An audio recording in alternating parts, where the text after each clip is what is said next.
My brother just tried to propose to my fiancée in front of our whole family to prove she still had feelings for him, and I'm scared she might have second thoughts about marrying me because of this.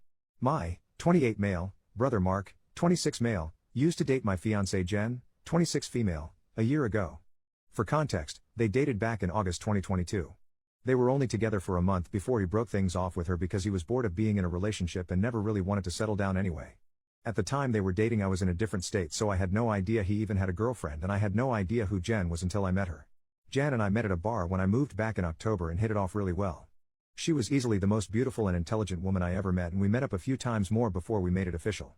Fast forward to December and I finally bring her up to my family and propose them meeting her at Christmas. They knew I was in a relationship, but I'm not the most open about my personal life, so I kept details about her to a minimum until I knew how serious we really were. My parents asked to see pictures and they started passing my phone around the dinner table. Mark saw it and blew up, calling me a shit brother for dating his ex-girlfriend, and he demanded I break it off with her. I refused. When I asked Jen about it, she confirmed they dated and gave me the details about their breakup. It took a few weeks, but eventually Mark stopped bringing up me dating his ex and I thought he was over it. On Jen's birthday this year, I took her out to a fancy dinner with both of our families and her closest friends, and I asked her to marry me. Mark flipped once again and blew up about me proposing to her, which me and my sisters immediately shut down. The incident happened this past weekend. Mark had been pretty quiet about the whole thing for the last 2 months. I didn't see him much and figured he went low contact with me, which I had no problem with. Then he invited me and Jen for family dinner at his apartment with my parents and sisters. I thought it was weird, but my parents and sisters were also going, so we agreed to go. The dinner was nice, nothing too fancy, and we moved to the living room to talk.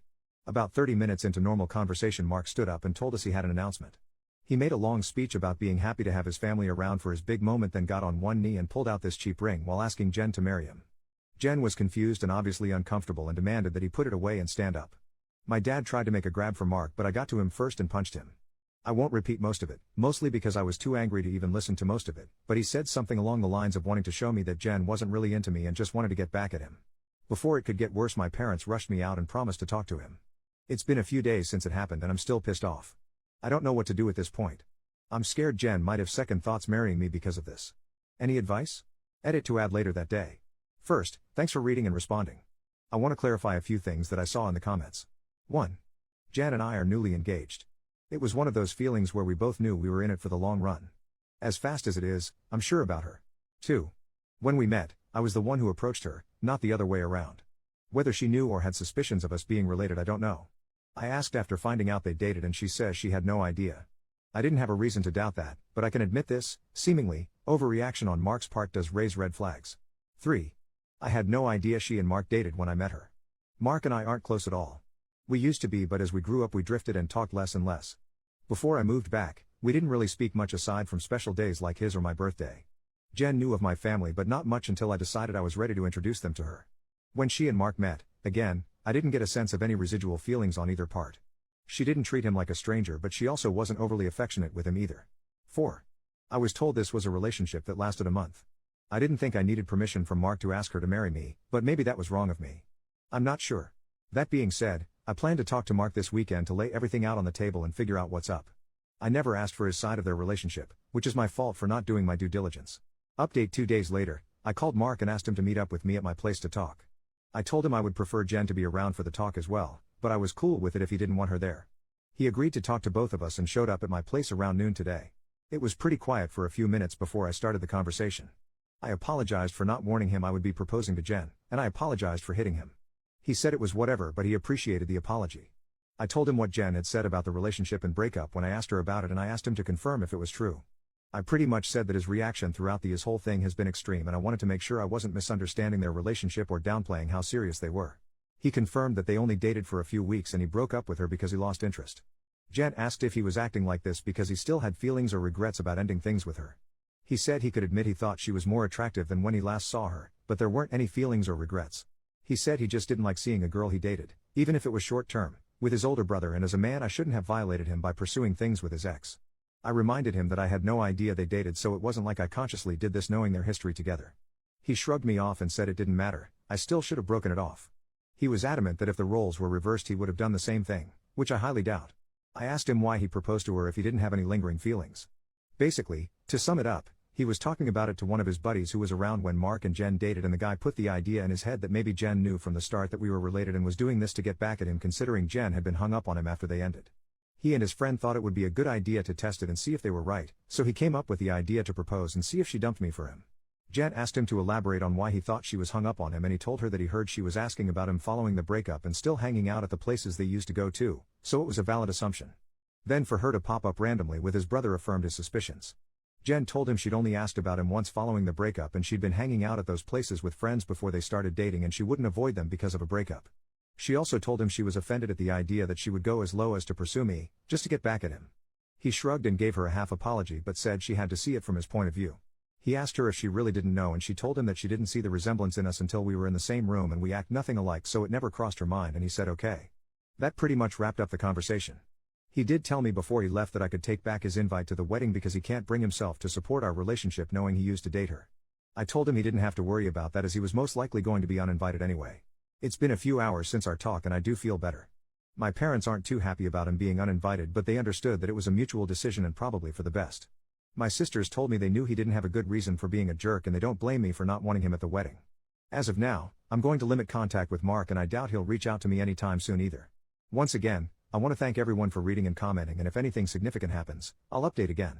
Second update 2 months later, so I've been low contact with Mark since our last conversation.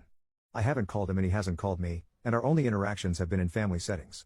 As it stands, my mom is now upset that Mark is still uninvited for my wedding. It started with a comment made during my younger sister Sophie's birthday, 22 female. Her boyfriend of, I think, 4 years proposed to her at the end of the night and we sat around talking about what she envisioned for her dream wedding. She talked a bit about wanting a destination wedding and her ideas for the cake and dress. Then she said something along the lines of, "Teddy, I know Mark's banned from your wedding but you won't care if he comes to mine, right?"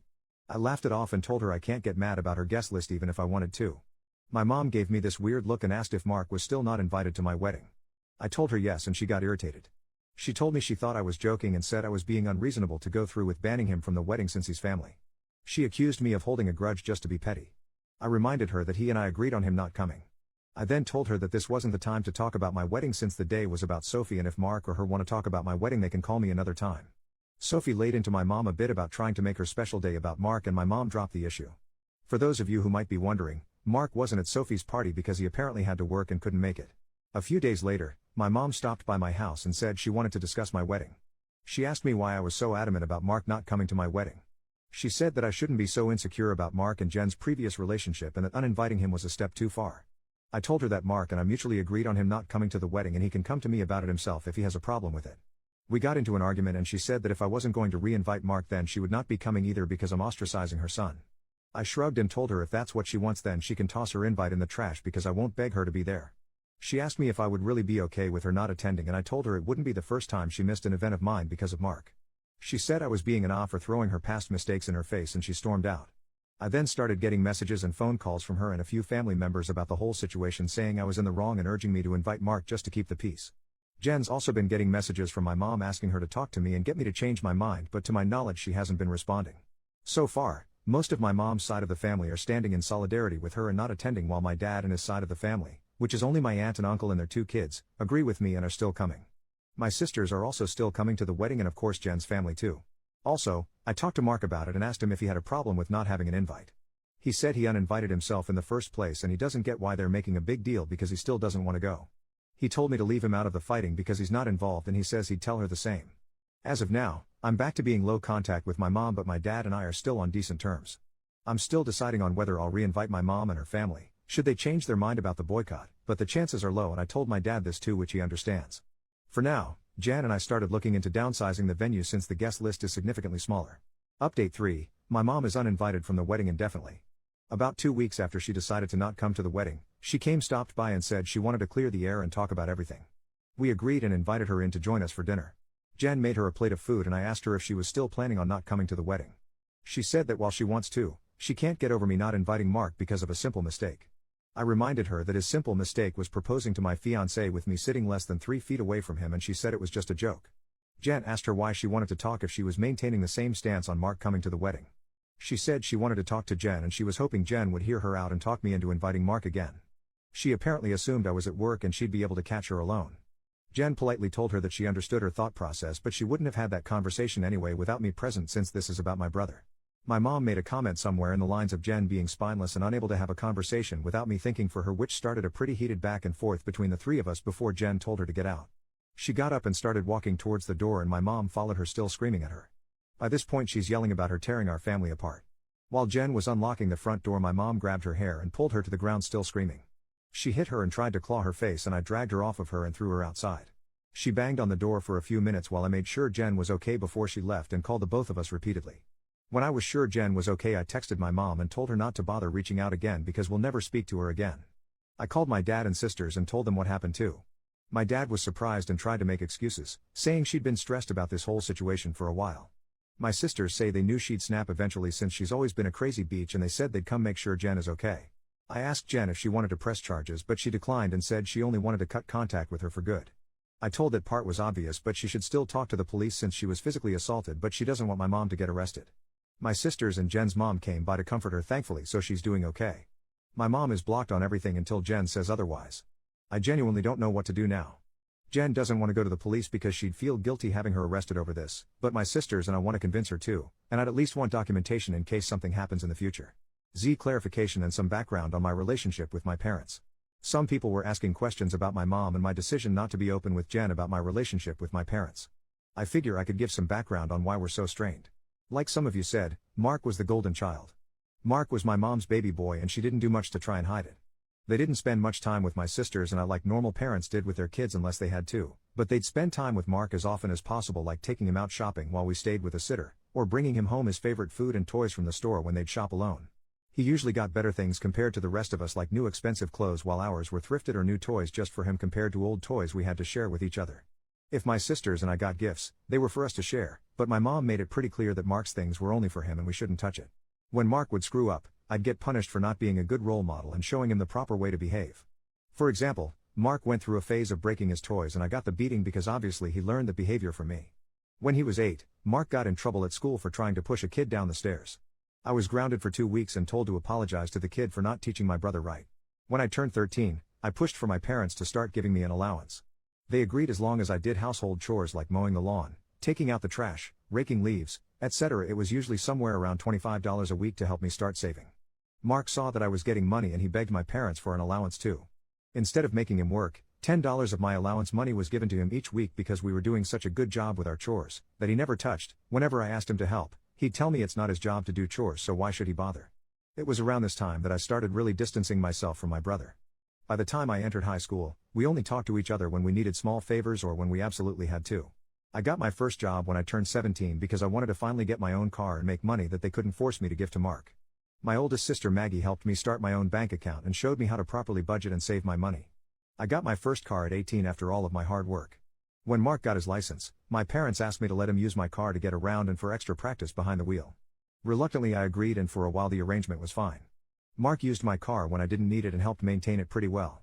When he expressed wanting my parents to buy him his own car, my mom came to me and told me to give him my car because he needed it more. When I refused, she threatened to kick me out. We got in a fight that night which ended with her giving Mark my car and taking me to transfer ownership of it to him within the following few days. Since I didn't have anywhere else I could go at the time, I just sucked it up and signed it over. When I graduated high school, both of my parents skipped my graduation because Mark didn't want to sit in a long ceremony just to see me get a piece of paper, and my mom didn't want to leave him alone for the night. So I only had the support of my sisters and my aunt and uncle who wanted to take me out. They ended up having to bring me home at my parents' request because they made me dinner to make it up to me. It was a dinner I couldn't eat because my mom put shrimp and chicken on the same serving dish and I'm allergic to shellfish. My first year out of high school I worked 2 jobs to buy myself another car, and at the start of the new school year I moved away for college and cut contact with them. They, mostly my mom, tried to reach out for the first few months via social media and Sophie, but I never responded and I told Sophie she would be cut off too if she kept trying. When she couldn't get to me through Sophie, she tried going through my older sister Charlotte, and a few times through Maggie and Mark until I threatened to file a restraining order for harassment. It was a bluff because I had no idea how to do it, but it managed to scare her off and the most I got from her was happy holiday texts over the years. Around the time I moved back, Charlotte told me they had been seeing a family therapist, at Charlotte's request, and my parents wanted to apologize for their treatment of us. I was hesitant but I agreed as long as they would be genuine, and the reconciliation process started when I moved back home. That doesn't even scratch the surface of everything they put me through, and it took a lot for me to even begin to let them back into my life. When I met Jen, I wasn't sure where my relationship with her was going or where my relationship with my parents was going. I didn't want to mention my family at all mostly because I was ready to cut contact again if I needed to. Jen was understanding of it being a sore subject and didn't press for more. I hope this helps shed some light on some of the questions I've been seeing pop up.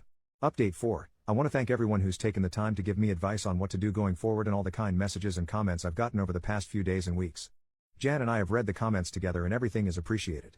To answer the most common question about why I chose to reconnect after everything, the short answer is because I would do anything for my sisters.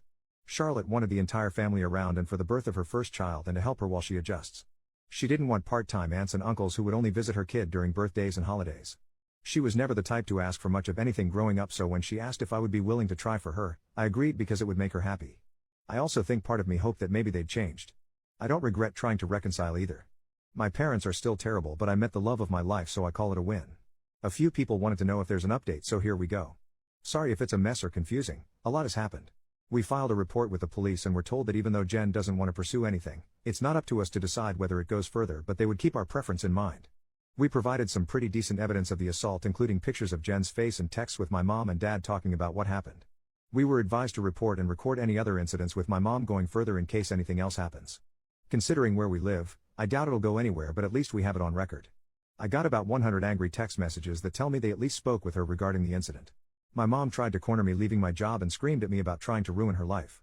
She kept screaming that I was an awful son for trying to get her arrested over a small misunderstanding, and she didn't understand what she'd done to deserve being punished like this.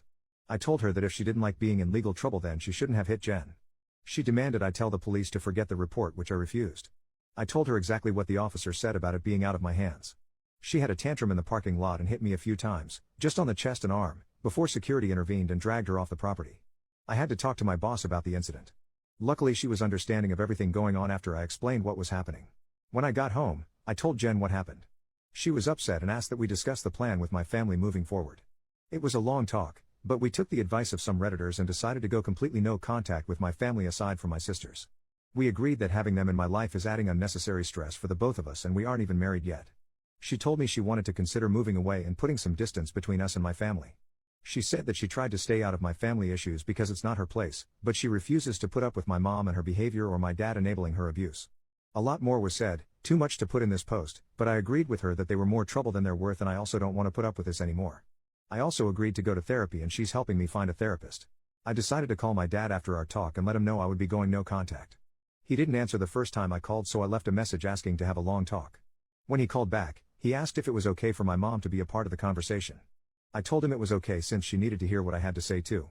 The conversation went about as well as you could expect. I told them both that Jan and I are cutting them out of our lives. My dad demanded to know why I would do something like that after going through all the trouble of repairing our relationship. I told him that this entire thing with Mark has shown me that nothing is actually repaired between us, and, as far as they're concerned, the world revolves only around my mom and my little brother. I told them that their continued favoritism of Mark has brought our relationship to a point of no return and that I wasn't interested in holding on to a failing relationship. I told them that I agreed to reconcile for Charlotte's sake, but I don't appreciate all of the disrespect towards me and Jen, and that I wouldn't put up with it anymore for both of our sakes. To my mom specifically, I told her that I was tired of her using me as a scapegoat for her bad parenting and Mark's attitude. I also told her that I would never forgive her for what she did to Jen and what she did to me and my sisters growing up. She started to say how I should move on like my sisters have, but I cut her off and told her that she should take their forgiveness and move on because she would never receive it from me, especially after everything she's done these last few weeks. She started crying and asking me how I could treat her like such a villain. I told her she could only be upset with herself because I've done nothing wrong. She cried harder and told me how much she regretted having me and how I've only tried to ruin her life. This started a heated argument between her and Jen once again, and Jen told her in much more colorful words that she was disgusting, and plenty of other nice names, for saying something like that to me. I don't know if she left the room or just decided to shut up, but my mom stopped talking when Jen was done speaking to her. My dad said he wasn't okay with being shut out of my life, and he asked me to try to understand my mom's point of view. He said that she was also struggling because her kids were at odds and I was being unfair to punish her for her struggles with raising and caring for us. The last thing he said was that we were a family and I shouldn't let past mistakes stop us from moving forward together. I told him that the only person she ever cared for was Mark and herself, and there was nothing he could say or do to make me change my mind. I told him that it was up to him whether to keep my number, but I would be blocking him and my mom everywhere and I wouldn't be reaching out again. Then I hung up. Afterward, I sent a long email with a link to my posts attached to my entire family on inviting everyone except my aunt and uncle and my sisters to the wedding. I hadn't cried in a long time, but Jen held me while I cried after writing the email, and she assured me we would be okay. My sisters also reached out to me after reading the email. I apologized to Charlotte for not being able to continue reconciling like she wanted, but she told me it was okay and it's not my fault I had to cut them off again. The response from my family has been pretty mixed. Some are angry I aired out family issues on a public internet forum, while others are pissed at my parents because they never knew it was this bad. The last person I talked to about everything was Mark. He asked if I was cutting him off too, and I told him I wasn't, but I wouldn't be going out of my way to reach out to him either. He didn't argue and just wished me the best with the wedding, and we haven't spoken since. Right now, Jan and I are looking for a new place to stay. The plan is to move closer to Jen's brother.